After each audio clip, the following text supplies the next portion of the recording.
Welcome back everyone, it's your boy Patchlap here, back with another indie dive, and today we're spinning our way into Blade and Wheel.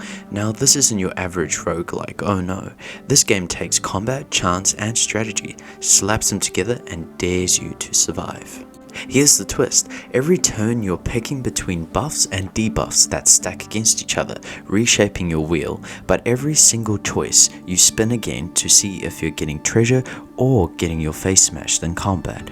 Add that to the fact you need 100 movement points just to even reach the boss, and suddenly every step, every choice, every spin really matters. So grab your snacks because we're about to gamble with destiny, Blade and Wheel style.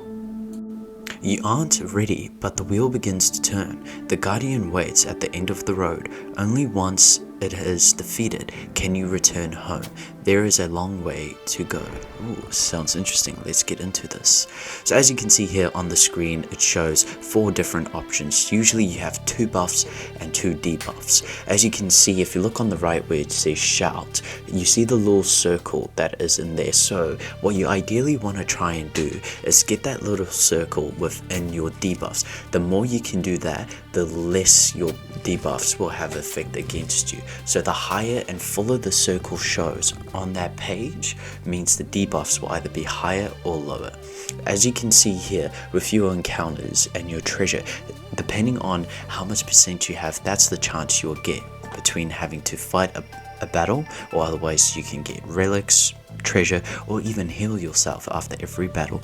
As you can see on the left with the arrow, you have the one that is showing at the moment. That is your walk. So with your movement, that is how many you need in total to pretty much proceed forward into your final boss battle. As you can see on the right with the little arrow and the 78 until boss, that is how many walk movements we still need to proceed. Alright, let me break this down so it makes sense. In combat, you're given 2 options. One's buff, the other's debuff, which you pick fills up a half circle on the wheel. The more full that side gets, the stronger its effect, but buffs make you more powerful, debuffs weigh you down, but again, you can stack them on top of each other to work in your favor. But here's the clever part, your choice doesn't just affect combat, it also changes what happens after the fight. At end of every turn, the wheel spins. If it lands on combat, you're fighting again. If it lands on treasure, you're choosing in which reward you want. And the buffs or debuffs you pick last turn will actually tilt those odds in your favor or against you. So it's not just about winning battles, it's about controlling the flow of the game. Do you risk stacking buffs for huge combat power but guarantee more fights, or do you stack safe choices that tilt the odds towards treasure and survivability? That's the strategy that makes this game so addictive. And on top of that, you're not just spinning for fun, you're spinning to move forward. You need 100 total movement points to reach the boss. That means every safe move, every treasure run, every choice that helps you avoid combat gets you closer to the endgame. But if you push too hard on combat buffs, sure you'll smash enemies faster, but you'll stall your movement and waste precious turns. It's the constant tug of war between moving forward safely and risking it all for power. Think of it like running a marathon while juggling swords. Yeah, you can sprint, but one slip and that's over. Let's see it in action. As you can see at the moment here on the screen, it gives you different choices between your crit hit or increase enemy damage or shield. So again, as I mentioned earlier, you would ideally want to keep the smaller circle within your debuffs and try to get the bigger circles or the fuller circles within your buffs to help you with every attack or choice you do when it comes to attacking enemies. If you do it incorrectly, you might make the enemy more stronger and they have a better chance of defeating you compared to you defeating the enemy. The ideal buffs you would ideally want to look at upgrading when it comes to your choices is your critical, your attack, or even your shield. Ideally, you can throw away your critical as long as your hit is still above, as you don't want it to be too low that you miss every attack that happens. But as you go, you'll also pick up relics. These bad boys completely change how your buffs and debuffs interact. Some make buffs last longer, others weaken the impact of debuffs, and a few completely flip the system on its head, like turning stacked debuffs into actual strengths if you lean into them. This is where strategy gets deep. You can build your run around smashing enemies, dodging fights, to sprinting towards the boss, or playing like a hybrid who adapts every spin. No two runs feel the same, and that's why you'll keep coming back. Something else that really keeps this game interesting is how treasure plays into everything. Every spin at the end of a turn can either throw you into combat or land you some loot, and treasure isn't just random junk, it's often the difference between life and death. Sometimes you'll find relics that completely change your build, other times it's healing or items that help you recover after rough fights. But here's the risk. Chasing treasure usually means tilting your wheel with debuffs that lower your combat strength, so you're constantly asking yourself, do I play it safe and focus on movement, or do I risk weakening myself for the chance at treasure that could carry me later, or would I rather want to be in more fights? It's the push and pull tension that makes even non-combat turns exciting. You never really relax in this game. One thing I love about Blade and Wheel is how it forces you to adapt. No matter what strategy you plan going in, the wheel will eventually throw you something unexpected. Maybe you stack attack buffs and suddenly the game hands you nothing but defense options for a few turns. Or maybe you're playing safe but a relic drops that rewards going full chaos. It reminds me of a deck building roguelike. You never get exactly what you want, so the fun comes from the adjusting mid-run. And when you pull it off, when your build clicks together and your wheel starts working in your favor, it feels amazing.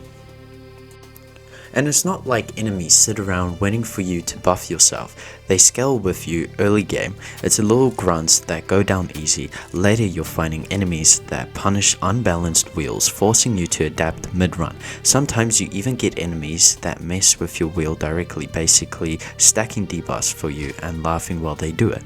It keeps the combat feeling fresh because you're never just repeating the same fight over and over. Every encounter tests your build differently.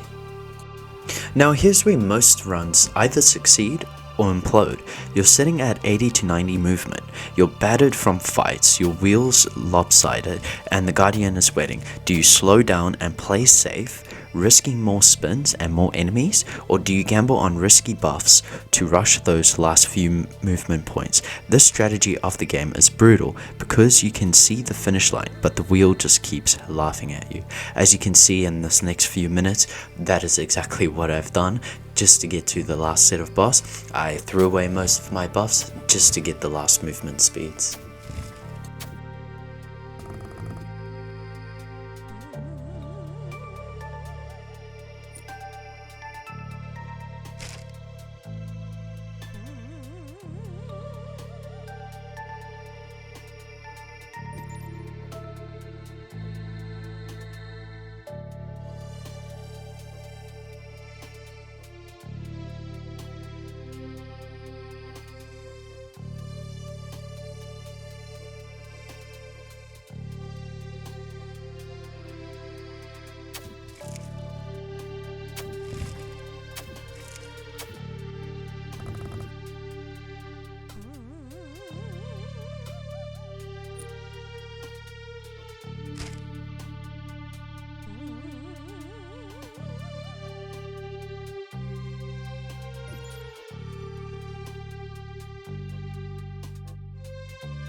Finally, you hit 100 movement. The Guardian, this thing is designed to punish everything you did wrong.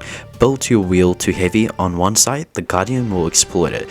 When greedy on attack, it will crush you with big hits. Play too safe, you might not have the damage to survive. Every choice you made in the run comes back to test you here. That's what makes the boss fight so satisfying. You're not just fighting a monster, you're fighting your past decisions. So yeah, Blade and Wheel is one of those indie games that takes a simple idea and cranks it into something brilliant.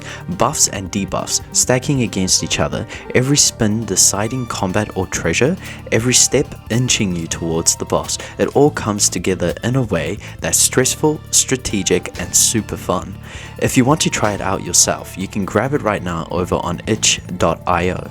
Just search for Blade and Wheel and you'll find it. It's free to play, it's quick to learn, and it will definitely test your strategy and your patience.